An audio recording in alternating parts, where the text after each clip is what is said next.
အားလုံးပဲမင်္ဂလာပါကျွန်တော်ရဲ့ Midnight Bangladesh Channel ကနေပြန်လည်ကြိုဆိုလိုက်ပါတယ်ဒီဇာတ်လမ်းကတော့ကုတ်ကူကုန်းက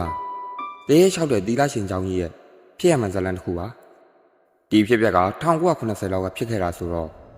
ပုံမြင်တပုတ်လို့ဆိုရင်လည်းပုံမှန်ပါလိမ့်မယ်အဲ့ဒီခေတ်ကကုတ်ကူကုန်းမြို့မှာစိတ်မေရီဆိုတဲ့ဘုရားကျောင်းဟာဘုရားကျောင်းပြင်သီလရှင်ဆောင်တွေလည်းရှိပါတယ်အဲ့ဒီနေရာကလောကီစီးတဲ့အားလုံးကိုဆွန့်လွတ်ပြီးသခင်ယေရှုနဲ့လူသားတွေကိုအစီခံဖို့တစ္ဆာပြုထားကြတဲ့ရွယ်လူမိန်းကလေးတွေရဲ့လေ့ကျင့်ရေးစခန်းတစ်ခုပေါ့သူတို့ဟာဒီဆောင်မှာပဲနှစ်အနည်းငယ်ကြာလေ့လာသင်ယူကြပြီးသီလရှင်တစ်ပါးရဲ့တာဝန်ဝတ္တရားတွေအားလုံးကိုသင်ကြားပြီးတဲ့အခါတန်ရှင်းသောနှလုံးသားဖွဲ့စည်းနဲ့ရှိတ်ဆက်ထားတဲ့ဘုရားကျောင်းတစ်ခုကိုဆေးလို့ရှင်းခံရရှိပါတယ်အဲ့ဒီနေ့ကမတ်လ21ရက်နေ့စနေနေ့ညနေပိုင်းမှာဖြစ်ခဲ့တာပါဘုရားကျောင်းမှာညနေဆူတောင်းပွဲကျင်းပနေတဲ့အချိန်မှာပဲလေ့ကျင့်ရေးစခန်းရဲ့အကြီးအကဲဖြစ်တဲ့မေရိုတီရာအသက်22နှစ်အရွယ်မိန်းကလေးတဦးကိုကျန်တဲ့မိန်းကလေးတွေနဲ့မိတ်ဆက်ပေးခဲ့ပါတယ်။အဲ့ဒီမိန်းကလေးကတော့ဖခင်သခင်ရဲ့အထူးကလေးရီပဲဖြစ်ပါတယ်။မင်းတို့အားလုံးလိုပဲသူ့ရဲ့ဘဝဟာလေလောကီစီးစိမ်မှာပဲအချိန်ဖြုံးမှုမဟုတ်ပဲဖခင်သခင်ရဲ့ရှေ့ရင်းမှာအစီခံမှုမွေးဖွားလာတာဖြစ်ပါတယ်။သူဟာအခုချိန်ကစားပြီးဒီဖခင်เจ้าမှာငါတို့နဲ့အတူနေသွားမှာပါလို့မေရိုတီရာဟာသူ့ဘက်ကနေရီကိုမိတ်ဆက်ပေးလိုက်ပါတယ်။ဒါပေမဲ့ရီရဲ့မျက်နှာမှာတော့တခုခုစိုးရင်ကြောက်ရွံ့နေခဲ့ပါတယ်။သူမဟာဘသူနဲ့မှလည်းမျက်လုံးချင်းမစုံသလိုဘသူ့ကိုမှလည်းအဖတ်မလုပ်ရှင်သလိုနဲ့နေခဲ့ပါတယ်။နွယ်ကဒီအချိန်စကားထပြောခဲ့တယ်။ဒီကောင်မလေးကိုထူးဆန်းတယ်လို့မထင်ဘူးလား။ငါတော့သူ့ကိုအတင်းကျပ်ဒီကိုပို့ထားသူခံစားရတယ်။သူ့မျက်လုံးတွေမှာတခုခုရှိနေတယ်။ငါအဲ့ဒါကိုခံစားမိတယ်။ဟေးမဲတော်တီလာကြားရင်ဒုက္ခရောက်မယ်။ငါတို့နောက်မှမေးကြည့်တာပေါ့။တကယ်လို့တခုခုဆိုရင်သူကိုယ်တိုင်ပြောလာမှာပေါ့နေပါလို့စိတ်ညစ်နေတာလေအင်ဂျင်ရဲ့စကားကြောင့်သူမရဲ့အခမ်းပေါ်ဖြစ်တဲ့နွေဟာတိတ်ဆိတ်စွာပဲသူ့အခန်းစီပြန်လာခဲ့ပါတယ်ဒါပေမဲ့ရီရဲ့ခံစားချက်မဲ့တဲ့မျက်နှာနဲ့တခုခုကြောက်နေတဲ့မျက်လုံးတွေဟာ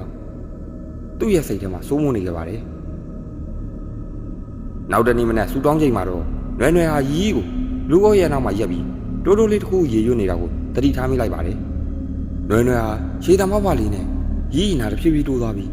းသူမရဲ့ပါးစပ်ကထွက်လာတဲ့စကားလုံးတွေကိုနားလည်အောင်ကြိုးစားခဲ့ပါတယ်။ရီဟာထူးဆန်းတဲ့စကားလုံးတွေကိုရေရွတ်နေတာဖြစ်ပြီးရှင်းရှင်းလင်းလင်းမကြားခဲ့ရပါဘူး။ဒါပေမဲ့ရီရဲ့အတန်ကြောင့်နွဲ့ရဲ့တကူလုံးစက်သိမ်းနေထလာခဲ့တယ်။ဘာလို့လဲဆိုတော့ရီစီကနေအတန်နဲ့တန်ထွက်နေလို့ပါပဲ။တတန်ကသူ့ရဲ့အတန်ဖြစ်ပြီးနောက်ထပ်တတန်ကကလေးအတန်လိုဖြစ်နေခဲ့တယ်။ဒီကောင်မလေးမှာထူးခြားတာတကူရှိနေတယ်။သူကဘာလဲဆိုတာတေချာပေါက်သိအောင်လုပ်မယ်။သူ့အုံနောက်ကပုံမှန်မဟုတ်တော့ဘူး။ငါတို့အောင်လုံးဒီကိုရောက်လာတာအကြောင်းတစ်ခုတော့ရှိကြတာပဲသူကဒီလောက်ပြင်ကန်တက်ပြီးလှပနေတာဘယ်သူနဲ့မဆိုလက်ထပ်လို့ရရတာနဲ့ဒီကိုဘာလို့ရောက်လာတာလဲဆိုတဲ့အတွေ့အကြုံနဲ့နွဲ့ရဲ့စိတ်ထဲမှာအပြေရှာများတဲ့မိကိုပေါင်းများစွာရှိနေပြီသူမှလည်းကြောက်စိတ်တွေဝင်လာခဲ့ပါတယ်ညနေစူတောင်းပြီးတဲ့နောက်မှာအားလုံးကသူတို့အခန်းတွေမှာအိပ်ဖို့ပြင်ဆင်ခဲ့ကြတယ်ဒါပေမဲ့နွဲ့မှာတော့တခြားစီစဉ်တစ်ခုရှိနေခဲ့ပါတယ်အားလုံးအိပ်ပျော်သွားတဲ့အခါသူမကတိတ်တိတ်စိတ်လမ်းလျှောက်ပြီးရီရဲ့အခန်းပြတဲ့မောင်နာရောက်လာကအတွင်းကိုရှောင်ကြည့်ခဲ့တယ်ဒါပေမဲ့အဲ့ဒီမြင်ကွင်းကနွယ်ကိုစက်သိန်းတွေပါထသွားစေခဲ့ပါတယ်။ရီဟာကလထိုင်ပေါ်မှာထိုင်နေခဲ့ပါတယ်။ဒါပေမဲ့သူမရဲ့ခန္ဓာကိုယ်တစ်ခုလုံးကိုတယောက်ယောက်ကလိန်ကျစ်ပြီးအတင်းကျပ်ထိုင်ခိုင်းသားသလိုပါပဲ။သူမရဲ့လက်တွေခြေထောက်တွေဟာကြောက်ကြကောင်းလောက်တုတ်ကန်ထားပြီးလဲပင်ကလည်းတခြားတစ်ဖက်ကိုလဲနေပြီးစကြိုးနေတဲ့ပုံစံနဲ့တူနေပါတယ်။တေချာကြည့်လိုက်ရင်တယောက်ယောက်ကလဲပင်ချိုးတက်ခဲ့ပြီးခုံးပေါ်မှာထားခဲ့သလိုပါပဲ။ရုတ်တရက်ရီဟာသူ့ရဲ့လဲပင်ကိုနွယ်ဘက်ကိုလဲလိုက်တယ်ဒီချိန်မှာတော့ရီးရဲ့မျက်နှာကိုမြင်လိုက်ရတဲ့နွေဟာအော်လိုက်မိပါတော့တယ်ရီးရဲ့မျက်လုံးတစ်ဝိုက်ကမဲမောင်နေတယ်သပင်တွေကမျက်နှာပေါ်မှာဘီယိုဘဲဖြစ်နေပြီသွားတွေကလည်းမိသေးခဲကြိုက်ထားသလိုမဲမောင်နေခဲ့တယ်နွေရဲ့အော်တန်ကြီးကိုကြားလိုက်ရတဲ့မေရိုတီတာနဲ့ကျန်တဲ့မိန်းကလေးတွေဟာအပြေးရွာရောက်လာခဲ့ပါတယ်နွေဟာကြမ်းမြောင်ဟာအသက်တောင်ရှူနိုင်ဖြစ်နေခဲ့ပါတယ်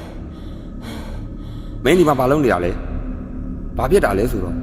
နွေဟာရီးရဲ့အခန်းဘက်ကိုလက်ညှိုးထိုးပြလိုက်တယ်နွယ်ရဲ့အရှင်တွေကိုမြင်တော့မေရိုတီရာပရင်ပေါက်ကနေအတွင်းကိုကြည့်လိုက်တော့သူမှလည်းရမ်းကိုကြောက်သွားခဲ့တယ်ဒါကဘာကြီးလဲငါသွားကြည့်မယ်မင်းတို့ဒီမှာပဲနေခဲ့ကြမေရိုတီရာလက်ထဲမှာလဝါကတိုင်ကိုကင်ပြီးရီရှိရကိုဖြည်းဖြည်းချင်းတိုးလာခဲ့ပါတယ်အဲ့ဒီအချိန်မှာရီဟာကလက်ထိုင်ကနေမြေပေါ်ကုန်ချပြီးတရေဝင်မှုသူအော်ဟေးရင်မေရိုတီရာကိုစူးစူးဆိုင်ကြည့်နေခဲ့ပါတယ်တီရာသူ့လက်ထဲကလဝါကတိုင်ကိုကင်ပြီးရီဘက်ကိုဖြည်းဖြည်းချင်းထပ်တိုးသွားခဲ့ပါတယ်ရုတ်တရက်ပဲသူမလက်ထဲကလက်ဝါးကတိုင်လွတ်ကျသွားခဲ့ပါတယ် အဲ့ရှိန်ပဲရီးရဲ့မျက်လုံးတွေဟာအမဲရောင်ပြောင်းသွားပြီသူ့လက်ချောင်းတွေဟာတကြွကြွမြည်တဲ့အတိုင်းတပတ်လေသွားခဲ့ပါပြီးတော့ရီးဟာတရေမတစ်ကောင်လိုတီးရပေါ်ခုံအုပ်ပြီးသူ့ရဲ့လက်ကိုကိုက်ပြီးအသားတွေကိုဝါးဆလိုက်ပါတော့တယ်သူမဟာတရေတစ်ကောင်လိုမေရိုတီရာရဲ့အသားတွေကိုအဆက်မပြတ်ကိုက်ဖြတ်နေခဲ့တယ်မေရိုတီရာဟာနာကျင်မှုကြောင့်စိုးစိုးရွားရွားကြောက်ရွံ့နေခဲ့ပါတယ်လက်ကိုကိုက်ပြီးတဲ့နောက်ရီးဟာသူ့ကလထိုင်စီကိုခုန်သွားပြီးပြန်ထိုင်ကထူးဆန်းတဲ့အတန်တွေနဲ့တခုခုရေရွတ်နေပြန်ပါတယ်ရီးရဲ့ပါးစပ်ကထွက်လာတဲ့တန်ဟာလူ2ယောက်ဒါမှမဟုတ်3ယောက်ပေါင်းပြောနေသလိုပါပဲအော်ဟစ်တန်နေကြလို့ဖះเจ้าကဖုံးတော်ကြီးတွေပါရောက်လာကြပြီမေတော်တီရရဲ့ရှင်တွေကိုကြည့်ပြီးအပြင်ကိုခေါ်ထုတ်သွားခဲ့ပါတယ်ရီးဟာဖုံးတော်ကြီးတွေရောက်လာချိန်မှာတော့အနှဲငယ်ငြိမ်နေခဲ့ပါတယ်ဒီခွင့်ရေးကိုပဲအသုံးချပြီးရီးကိုသူ့ရဲ့အခန်းထဲမှာပိတ်ထားလိုက်ကြပါတယ်ဒါဟာလူသားတွေလုံရမဟုတ်ပဲတရေမတကောင်ဘူးကတ်နေရဆိုတာနားလေသွားခဲ့တယ်ကျန်တဲ့မိန်းကလေးတွေကိုဒီကန်းနဲ့ဝေးဝေးနေဖို့အကြံပေးပြီးသူကိုယ်တိုင်လည်းလဝါကတိုင်ကိုနှစ်ဖူးနဲ့ကတ်တိုးတိုးလေးဆူတောင်းနေခဲ့ပါတယ်နောက်တနေ့မနက်ဆူတောင်းချိန်မှာတော့ဘာသာဟာတီလာရှင်အားလုံးကိုရီးရဲ့အခန်းကြီးခေါ်ပြီးအတူတူဆူတောင်းခဲ့ကြပါတယ်ပရိယေကိုလက်ထဲယူပြီးဖာသာဟာရီးရဲ့အခန်းထဲဝင်လိုက်တယ်တစ်ဖက်မှာကျန်တဲ့တီလာရှင်တွေဟာဆူတောင်းတန်တွေကိုဇက်တိုက်ရွတ်ဆိုနေကြပြီးနောက်တစ်ဖက်မှာတော့ဖာသာပရိယေကိုကိုင်လာမန်တန်တွေရွတ်ဆိုပြီးသူမဘက်ကိုတပြေးပြေးတိုးသွားနေခဲ့ပါတယ်ဖာသာကိုမြင်လိုက်ရတော့ရီးရဲ့မျက်နှာအမူအရာတွေကပြောင်းလဲသွားခဲ့ပါတယ်သူမဟာကြောက်လန့်ပြီးတောင်းတနေရာကိုကပ်သွားခဲ့တယ်ဆူတောင်းတန်တွေသူမနားရဲရောက်လာတဲ့အခါနားနှစ်ဘက်ကိုလက်နဲ့ပိတ်ပြီးငိုယိုနေခဲ့ပါတယ်ရုတ်တရက်သူမဟာအော်ဟဲလိုက်ပြီးကျမ်းမြင့်ပေါ်လဲကျသွားခဲ့ပါတယ်အရီနောက်ဖာသာဦးမြင့်ဟာပရိယေကိုပတ်ပြလိုက်ပြီးရီးပေါ်မှာရှိတဲ့တရေဟာဆူတောင်းတန်တွေနဲ့ပရိယေရဲ့စားအကြောင်းသူမကိုဆွမ်းခါသွားပြီလို့အားလုံးကိုယုံကြည်စေခဲ့ပါတယ်ပရိယေထိသွားတဲ့ရီးရဲ့ခန္ဓာကိုယ်ဟာပေါက်ပြဲကုန်ပါတယ်တစုံတစ်ယောက်ကအက်ဆစ်နဲ့ပတ်လိုက်တယ်လို့ပါပဲခဏကြာတော့ရီးဟာတတိပြန်ရလာပြီပရိယေနဲ့ထိမိတဲ့တန်ရာတွေကြောင့်ညီးတွားနေခဲ့ပါတယ်အရင်ကပို့ပြီးတော့အများကြီးအားနေနေပုံရတယ်မတ်တက်ရက်ပြီးထိုင်ဖို့တော့နိုင်မှာပဲသူမရဲ့မျက်နှာညှိုးနှွမ်းနေပြီးခန္ဓာကိုယ်ကလည်းအတော်ပိန်ယုံသွားခဲ့တယ်ရီးရဲ့ရှင်တွေကိုကြည့်ပြီးမေတော်ဟာသူ့ကိုအခန်းထဲကအိယာဘော်ကိုပွတ်တင်ပေးလိုက်တယ်သူ့ရှင်တွေကတော်တော်ကိုစိုးနေပုံရတယ်သူ့ကိုဒီမှာပဲအနားယူဝင်ပေးလိုက်ပါပရိယေကသူ့ကိုကုသပေးလိမ့်မယ်2 ရက်လောက်ကတော့တီလာရှင်ကြောင့်ကြီးကတိတ်ဆိတ်နေခဲ့ပါတယ်ရီးဟာဘာမှမစားဘာမှမတောက်စကားတစ်ခုမှလည်းမပြောပဲအိယာဘော်မှာပဲလဲနေခဲ့ပါတယ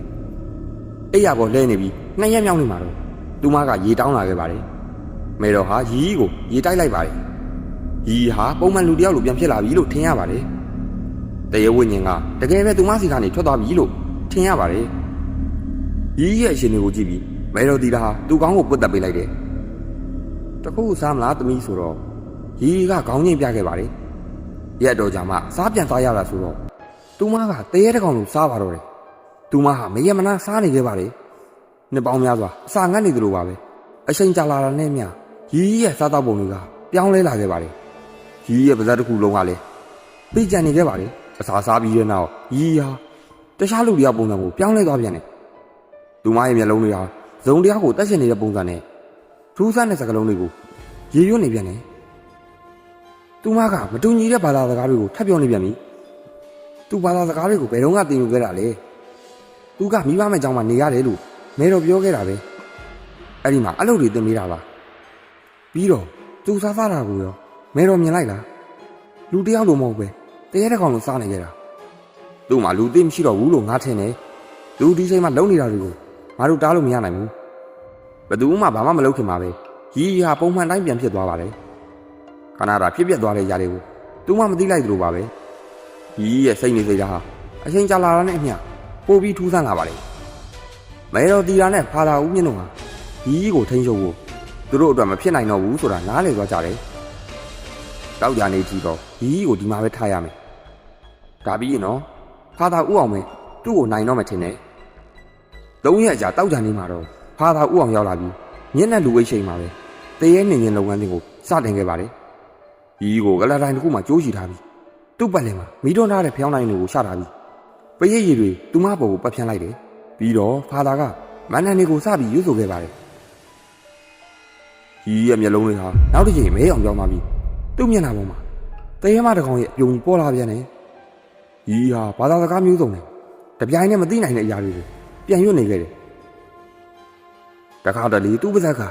ကလေးတဦးရဲ့အတန်ထွက်ပေါ်လာသလိုတခါတရံမှာလဲလူကြီးတယောက်ရဲ့အော်တန်ကြီးကိုကြားရတယ်